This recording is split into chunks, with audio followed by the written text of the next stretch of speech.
अब कभी नहीं छूटेंगे आपके फेवरेट टीवी शोज ZEE5 के साथ बिल्कुल फ्री। महम का फेंका हर पासा उल्टा जा रहा था। पहले वो अपने बेटे आदम के साथ बख्शी बानो का निकाह करवाने में नाकाम रही और अब उसके दुश्मन बहरम खान की बेवा को जलाल ने अपनी बेगम बनाकर महामंगा के हाथ पैर बांध दिए। अब तक जलाल ने महम को बख्शा, लेकिन अब एक बात महम पर भारी पड़ने वाली थी।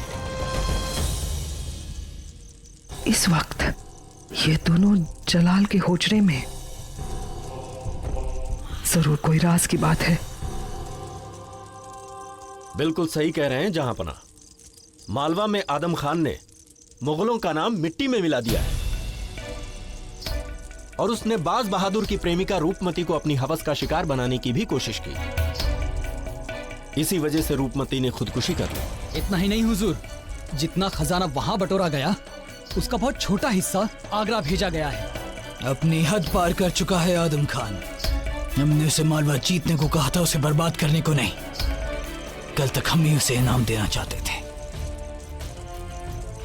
लेकिन अब हमें उसे उसकी हत्या दिलानी होगी।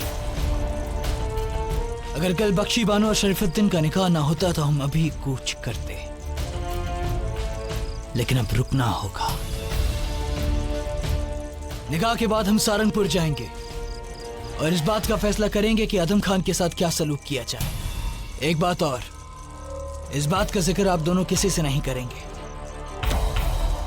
हम अकेले वहां जाएंगे और आदम खान का इल्जाम और उसका अंजाम हम खुद तय करेंगे।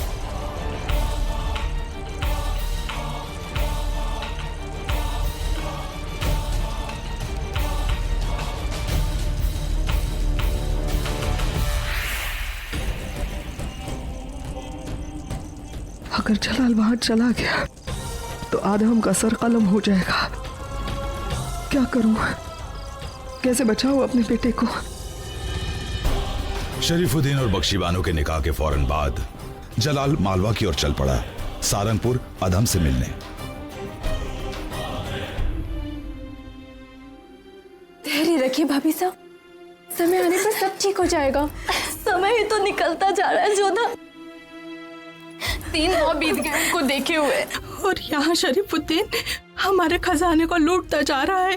और जिस दिन खजाना खत्म हो गया उस दिन शरीफुद्दीन उनको। ऐसा कभी नहीं होगा। हम राजकुमारियां इतनी भी बेबस नहीं है। हम करेंगे उन मुगलों का सामना। कब तक हम उनकी मांगों को मानते रहेंगे चुगते खान? शरीफुद्दीन की मांग दिन ब दिन बढ़ती जा रही है।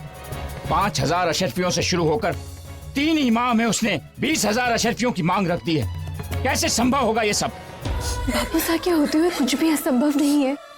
वो जो कुछ भी कर रहे हैं हमारे तीनों भाई साहब के लिए, आप तीनों के सिंदूर के लिए कर रहे हैं।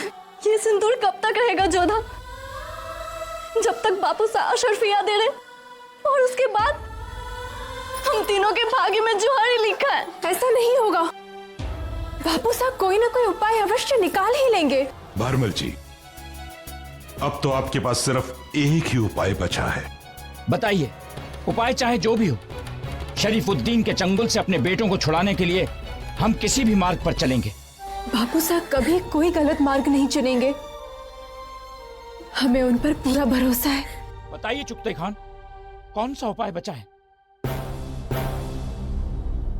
मुगल सल्तनत के शहंशाह बादशाह जलालुद्दीन मोहम्मद।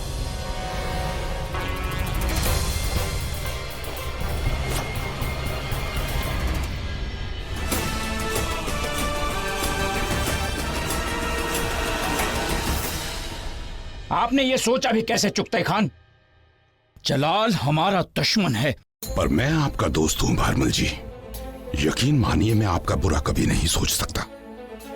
आपने एक मर्तबा जो मुझ पर एहसान किया था वो आज भी मुझे याद है।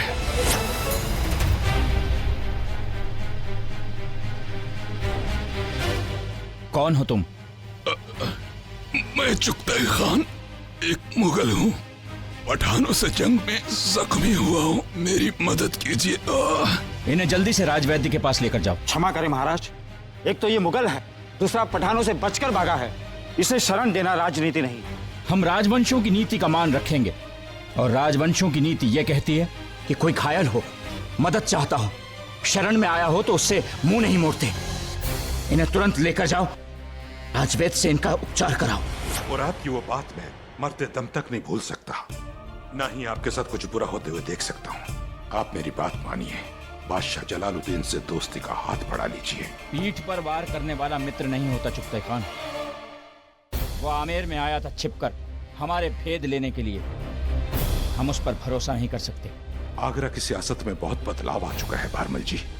अब तो जलालुद्दीन बहराम खान की परछाई से बाहर है, इसलिए उसकी सोच भी अलग है। यथा राजा तथा प्रजा।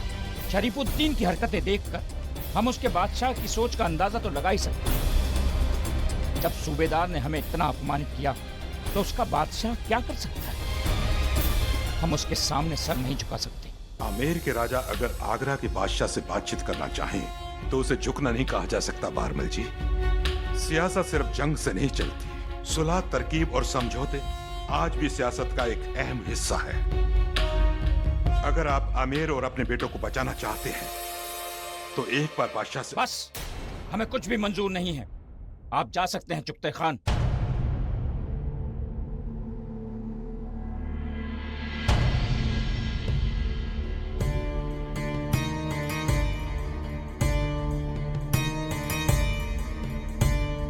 मैं आपका दोस्त हूं भारमल जी, इसलिए आपका मान सम्मान और आपके बेटों को बचाना चाहता हूं। मेरी बात पर एक बार गौर जरूर फरमाइएगा।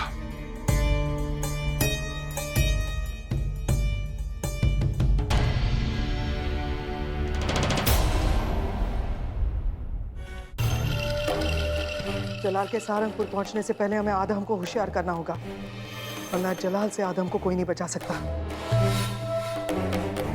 आदाब।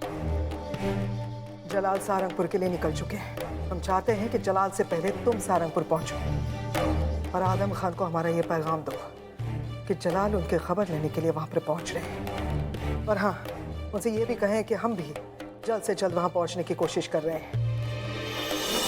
जलाल से पहले सहारनपुर नहीं पहुंचे तो याद रख। आप बेफिक्र रहिए, हमारा घोड़ा हवा से बातें करता है। शहंशाह के पहले हम आपका ये पैगाम वहां पहुंचा देंगे। अल्लाह करे ऐसा ही हो। कहीं ऐसा ना हुआ तो हवा से बातें करना तो दूर, हवा भी नहीं लगेगी कि तुम कहाँ गायब हो गए।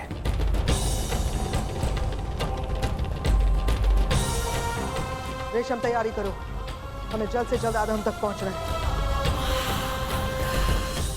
Z5 ऐप डाउनलोड करें और देखें सारे एपिसोड्स बिल्कुल फ्री।